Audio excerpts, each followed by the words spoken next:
আসসালামু আলাইকুম আপনাদের সবাইকে। তো আজকে আমরা যে অধ্যায় নিয়ে পড়াশোনা করতেছি বা যে বই নিয়ে পড়াশোনা করতেছি, এই বইটার নাম হচ্ছে 'প্রিন্সিপাল অফ মার্কেটিং 25851'। তো এটা হচ্ছে একটা কোড। আর আমি যদি একটু পিডিএফ গুলো দেখাই, তো দেখেন এটা একটা ফাইল। এটা একটা আ মনে করেন এখানে হচ্ছে 'principal of marketing industrial management, database management system, computer networking, sensor and IoT system. আচ্ছা, যাই হোক, তো এগুলো হচ্ছে কম্পিউটার ডিপার্টমেন্টের ষষ্ঠ সেমিস্টারের বই এবং এখান থেকে সবার প্রথম বইটা হচ্ছে যে প্রিন্সিপাল অফ মার্কেটিং। এবং প্রিন্সিপাল অফ মার্কেটিং এর সবথেকে গুরুত্বপূর্ণ জিনিস হচ্ছে যেটা অ্যাডমিনদের জন্য, যেটা অ্যাডমিন শুধুমাত্র ব্যবহার করতে পারবে এবং আমি ব্যবহার করতে পারবো। এবং এইখানেই আছে সবথেকে গুরুত্বপূর্ণ জিনিস, যেগুলো হচ্ছে ডকুমেন্ট।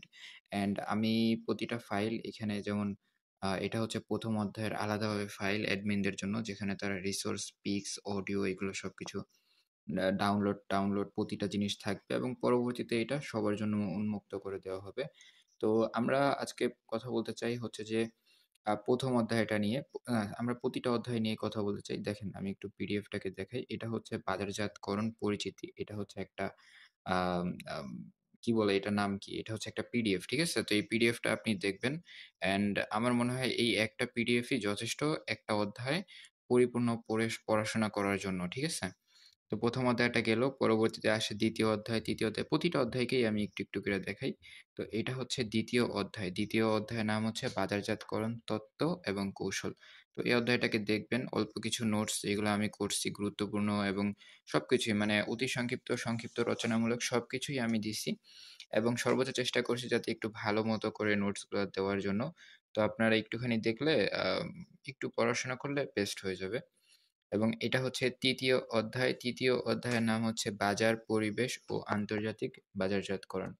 তো এইটা হচ্ছে যে ৩য় অধ্যায়। অধ্যায়টার নামটা বড়, বাকি বেশি কিছু সবকিছু একদম ছোট এবং সহজ। এবং ৪র্থ অধ্যায়ে বলা হয়েছে পণ্য এবং সেবা বাজারজাতকরণ, প্রোডাক্ট অ্যান্ড সার্ভিস। এই অধ্যায়গুলাকে দেখবেন। প্রতিদিন একবার হইলেও, অল্প একটুর জন্য হইলেও এই অধ্যায়টাকে রিভিশন দিবেন। আচ্ছা, তো এখন ৪র্থ অধ্যায় গেল। এবার হচ্ছে ৫ম অধ্যায়। এটা হচ্ছে বন্টন কৌশল, ঠিক আছে? ডিস্ট্রিবিউশন। সো এই অধ্যায়টাও একদমই সহজ একটা অধ্যায়। কিন্তু এই অধ্যায়টাতে কিছু বানান ভুল আছে। শেষের দিকে আমি কয়েকটা বানান ভুল পাইছিলাম যখন পড়তে গেছিলাম। কিন্তু দুর্ভাগ্যবশত আমি এখন সেটাকে এডিট করতেছি না। আপনারা মানে এখন দেখেন, আমি পরে সেটাকে করে দিব। এবং এটা হচ্ছে ৬ষ্ঠ অধ্যায়। এখানে বলা হয়েছে বিভক্তিকরণ, টার্গেটিং এবং পজিশনিং পদ্ধতি। তো এই জিনিসগুলোকে দেখবেন। এখানে আমি প্রত্যেকটা জিনিসকেই আমি উল্লেখ করে লিখছি। যেমন হচ্ছে বিভক্তিকরণ কাকে বলে, টার্গেটিং কাকে বলে, পজিশনিং, ডিপোজিশনিং। এই দেখেন। এটা হচ্ছে পজিশনিং কাকে বলে এবং আহা! এটা হচ্ছে রিপোজিশনিং এবং এটা হচ্ছে ডিপোজিশনিং। এবং এখানে কিছু মানে কাজ বাকি আছে এখনো। অতি সংক্ষিপ্ত প্রশ্নোত্তরে, যেমন বাজার বিভক্তিকরণ কি? বাজার বিভক্তিকরণের মূল উদ্দেশ্যগুলো কি, কি? তো এভাবে আমি জাস্ট লিখে রাখছি, কিন্তু আমি কিছুই করি নাই। মানে এই উত্তরগুলাকে এখনো লিখি নাই। লেখার কাজ চলতেছে, সময় পাই নাই। আচ্ছা, ৬ষ্ঠ অধ্যায় গেল। এবার হচ্ছে যে ৭ম অধ্যায়। ৭ম অধ্যায়ের নাম হচ্ছে প্রমোশন এবং মূল্য নির্ধারণের প্রয়োজনীয়তা। আচ্ছা, তো এখানে আমি বিস্তারিত জিনিসগুলো লিখছি যে প্রমোশন কাকে বলে, মূল্য কাকে বলে, প্রমোশন নির্ধারণের প্রয়োজনীয়তা। এবং চ্যাপ্টারটা খুবই অল্প, একদম সহজ একটা চ্যাপ্টার। এখানে দেখেন একটা প্রশ্ন যেখানে বলা হয়েছে প্রমোশন কাকে বলে এবং ব্যক্তিগত বিক্রয় কি? তো প্রতিটা জিনিসই একদমই সহজ। আমি তো পড়ছি, তো আমার কাছে বেসিক একটা ধারণা আছে। কিন্তু আপনি আ নিজে থেকে পড়ে নিবেন এবং বলতে গেলে এই যে প্রশ্নগুলো আছে না, এই প্রশ্নগুলোর উত্তর কিন্তু এই উপরে দেওয়া আছে। তো আপনি যদি একবার এগুলাকে, যদি আমি আপনাকে বই বানিয়ে আপনার হাতে দিতে পারতাম, তাহলে ওইটা সবথেকে বেশি ভালো হইতো। তো আমি বলব যে এই বিস্তারিত প্রমোশনের মৌলিক বিষয় এইগুলাকে যদি একটু পড়েন, তাহলে আপনি প্রশ্নের যে সকল উত্তর আছে ওইগুলা থেকে মানে সহজে আপনি পার পেয়ে যাবেন আরকি। মানে নিজে থেকে পারবেন।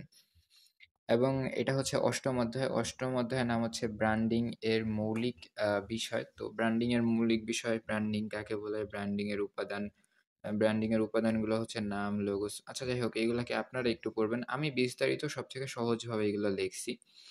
এবং আমার মনে হয় এগুলা আপনার অনেক সময় রক্ষা করবে। একদমই সহজ হবে আপনার জন্য।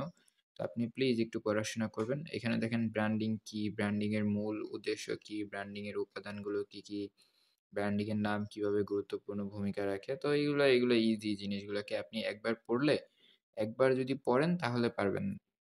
মানে এট লিস্ট রিভিশন দিলে বারবার রিভিশন দিবেন সেটা সবথেকে বেশি হেল্পফুল হবে। এবং এটা হচ্ছে ৯ম অধ্যায়। এটার নাম হচ্ছে ভোক্তার আচরণ। ভোক্তার আচরণ জিনিসটা কি? কাস্টমার বিহেভিয়ার সম্পর্কে। এখানে একটা সূত্র আছে ভোক্তার আ আচরণের সূত্র B = F * B অথবা B আ এবং বা E আমি জানি না এই সূত্রটা জিনিসটা কি? দেখেন এই সূত্রটা কিন্তু গুরুত্বপূর্ণ। আ এই যে B = F F into B অথবা E যেটাই হোক এটা হচ্ছে যে B ফর হচ্ছে ভোক্তার আচরণ বা বিহেভিয়ার, F ফর হচ্ছে ফাংশন বা সম্পর্ক এবং আ পরবর্তীতে আবার B হচ্ছে ব্যক্তিগত কারণ বা আ individual factors okay E for বলা হইছে পরিবেশগত কারণ বা environmental factors এবং আমি বেশি একটা গুরুত্বপূর্ণের সাথে চ্যাপ্টারটাকে দেখতেছি না। জাস্ট অল্প কয়েকটা প্রশ্ন আছে।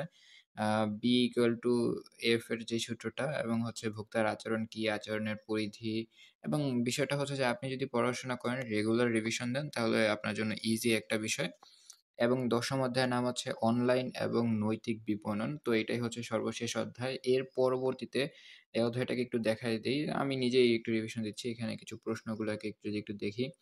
অতি সংক্ষিপ্ত প্রশ্নোত্তর বাজারজাতকরণ নৈতিকতা কি? Ethics marketing ethics ETHICS ethics কি? অনলাইন বাজারজাতকরণ কি? Virtual marketing, cyber bullying, business আম আ সামাজিক দায়বদ্ধতার ধারণ কি? গ্রিন মার্কেটিং কি? গ্রিন মার্কেটিং এর বৈশিষ্ট্যগুলো কি, কি?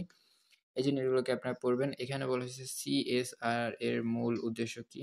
তো এটা একটু গুরুত্বপূর্ণ। তো আপনি যদি একটুখানি সুবিধার সাথে পড়াশোনা করেন, আমার মনে হয় এইগুলা আপনার জন্য এনাফ আর বেশি কিছু প্রয়োজন নাই।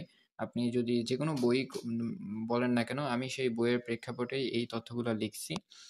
আর আমি বলতে চাই যে এই প্রিন্সিপাল অফ মার্কেটিং এখানের নিচে আমি পরবর্তীতে অডিও তৈরি করার মাধ্যমে অডিও তৈরি করব ইনশাআল্লাহ। আর আমি বলতে চাই যে আপনারা principal of marketing 285 25851 principal of marketing এবং এটার কোড হচ্ছে 25851 এবং এটাকে একটু পড়াশোনা করেন, গুরুত্বের সাথে দেখেন, প্রস্তুতি গ্রহণ করেন এবং বাকি প্রতিটা অধ্যায়, প্রতিটা বিষয়, প্রতিটা বই আলাদা, আলাদা সবকিছুই আমাদের জন্য গুরুত্বপূর্ণ। বাট প্রিন্সিপাল অফ মার্কেটিং এটাকে একটু দেখেন আপনারা এবং এইটার ডেসক্রিপশনে আমি প্রতিটা অধ্যায়ের আলাদা, আলাদা প্রাইভেট ভিডিও এই ভিডিওর ডেসক্রিপশনে দিয়ে দিব। তো আপনি যদি ওইখান থেকেও দেখে নিতে পারেন সেটাও আপনার জন্য হেল্পফুল হবে। সো আমি ভিডিওটাকে এইখানে ক্লোজ করতেছি। আম পড়াশোনা করেন এবং নিজে পড়াশোনা করেন এবং অন্যদেরকে সাহায্য করেন। পিডিএফ দেন বা স্কিল ডেভেলপমেন্ট করেন, যেটাই করেন না কেন সরাসরি পরীক্ষার জন্য প্রস্তুতি গ্রহণ করেন। আর হচ্ছে যে প্রিন্সিপাল অফ মার্কেটিং এখানে ক্লোজ করতেছি। See you soon in the next chapter. আল্লাহ হাফেজ।